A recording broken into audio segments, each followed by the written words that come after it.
Captain Herman Schuneman, owner and master of the Rouse Simmons, was well known for his skills as a seaman. The big gale of 1889 had broken the mast of every schooner on Lake Michigan except the Rouse Simmons. He was especially well known in the city of Chicago, even to those who knew nothing of his experience as a skipper. It was the Rouse Simmons that brought Chicago her Christmas trees each year. Consequently, it was known to the public as the Christmas ship, or the Christmas tree ship, or even the Santa Claus ship. When timber companies had left Michigan's Upper Peninsula, they left it bare. In place of the forest were millions of pine and balsam second-growth trees, just the right size for Chicago's Christmas trees. With a shipload of such saplings, Schuneman left Thompson Harbor just southwest of Manistee, Michigan, at noon on November 25, 1912. He had sent word to Chicago that he would arrive early on November 27th, but that estimate was based on an unwarranted assumption. Schuneman assumed that nothing unusual would happen aboard the Rouse Simmons that he as skipper could not handle. At noon on November 26, the United States Life-Saving Service Station at Sturgeon Bay, Wisconsin, spotted the Rouse Simmons proceeding rapidly southward along the west shore of Lake Michigan. The Rouse Simmons was flying distress signals. She was making good time, and the men at Sturgeon Bay Station didn't see any hope of catching the speedy schooner that was calling for rescue.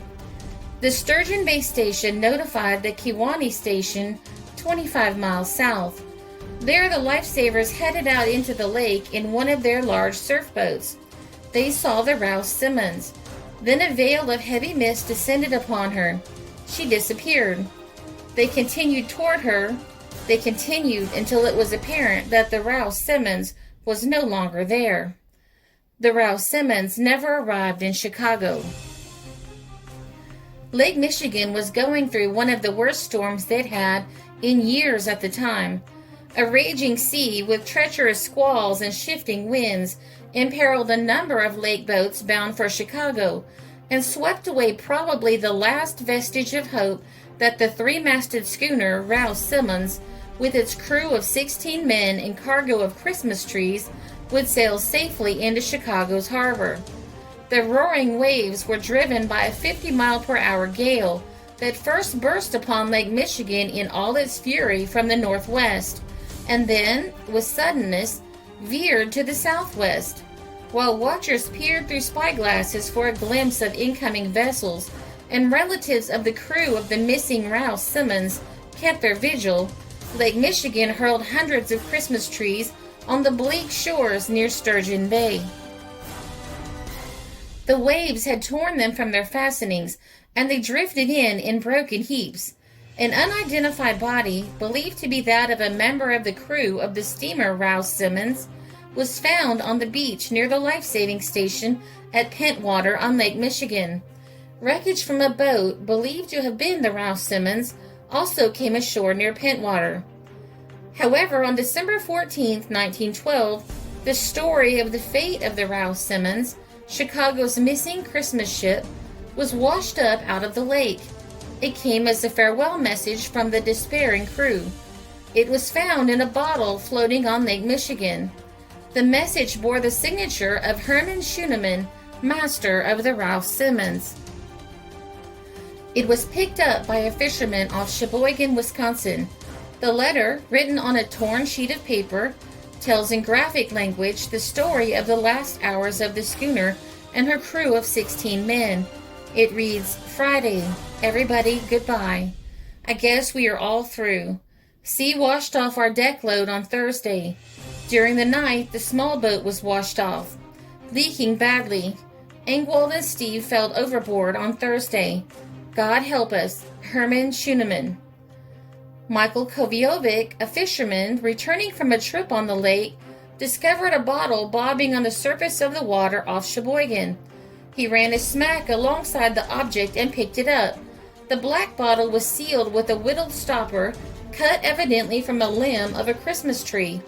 He uncorked the bottle and found a penciled note, written in a faltering hand on a sheet of torn writing paper.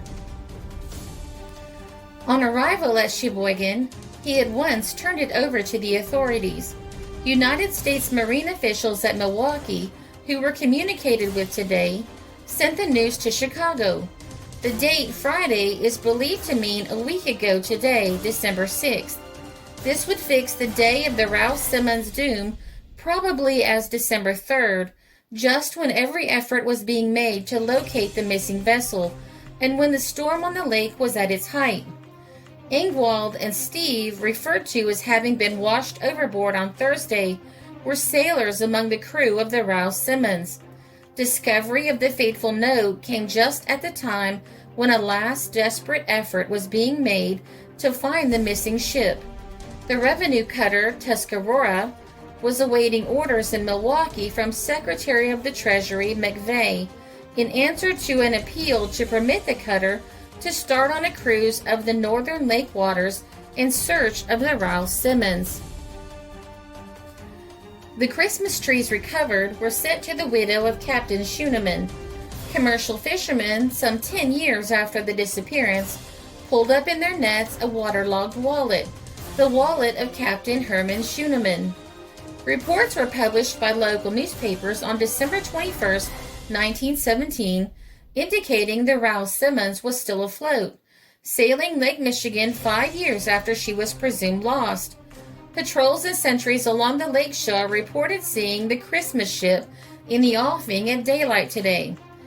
Then, on August 20, 1919, 7 years after their presumed loss, newspaper readers were told of the following yet unexplained sighting: that the hulk of an ancient ship reported by the SS Carolina to be drifting about in Lake Michigan, a few miles from Chicago, might be the ghost of the missing Rouse Simmons, the Santa Claus ship that went down in a gale in 1912. Released from Davy Jones' locker by a caprice of nature, was declared impossible today by Captain John Anderson of the Coast Guard. He is on the lookout trying to solve the mystery of the derelict, which was reported by wireless from the Carolina last night. The Coast Guard immediately attempted to discover the derelict, but the heavy mist hanging over the water prevented finding it. It was then thought the wreckage might be part of the Rouse Simmons, the Christmas tree ship that went down off Chicago with 16 persons on board. But since 7 years have elapsed, authorities pointed out that no ship would have floated about the lake without being sighted. In 1971, the wreck itself was discovered by scuba diver Gordon Kent Bellrichard from Milwaukee. Bellrichard was searching for the Vernon, a 177-foot, 700-ton steamer that had sunk in a storm in October 1887, and had been told about an area in which local fishermen had frequently snagged their nets. When his sonar appeared to have located something, he dived down to a shipwreck on the bed of the lake 172 feet below. Despite his light failing, Bellrichard managed to survey the wreckage with his hands and concluded that he had instead found the Rouse Simmons. A forensic study of the wreck suggested that the ship had steerage and was sailing for shelter when it sank. The mizzenmast snapped off above the deck, and the upper portion was not located. The mainmast was found forward and to the port side of the wreck, with the base missing. The foremast is intact and lies nearly parallel but on top of the mainmast, suggesting at least one of these masts fell out of the mast step as the ship sank. Many of the trees are still in the ship's hold, though 2 were extracted and shown as exhibits. Several items recovered from the Rouse Simmons are now housed in Rogers Street Fishing Village Museum in Two Rivers, including the ship's wheel. The ship's anchor was retrieved and now stands at the entrance to the Milwaukee Yacht Club. The remains of the wreck are listed on the National Register of Historic Places. The disappearance of the Rouse Simmons is one of the most thoroughly studied disasters in the history of U.S. merchant shipping.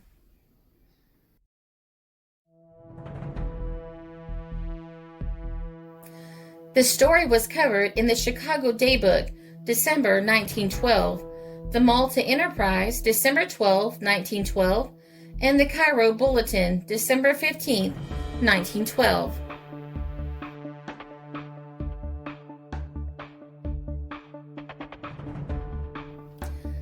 This is a Country Road production because history is fascinating.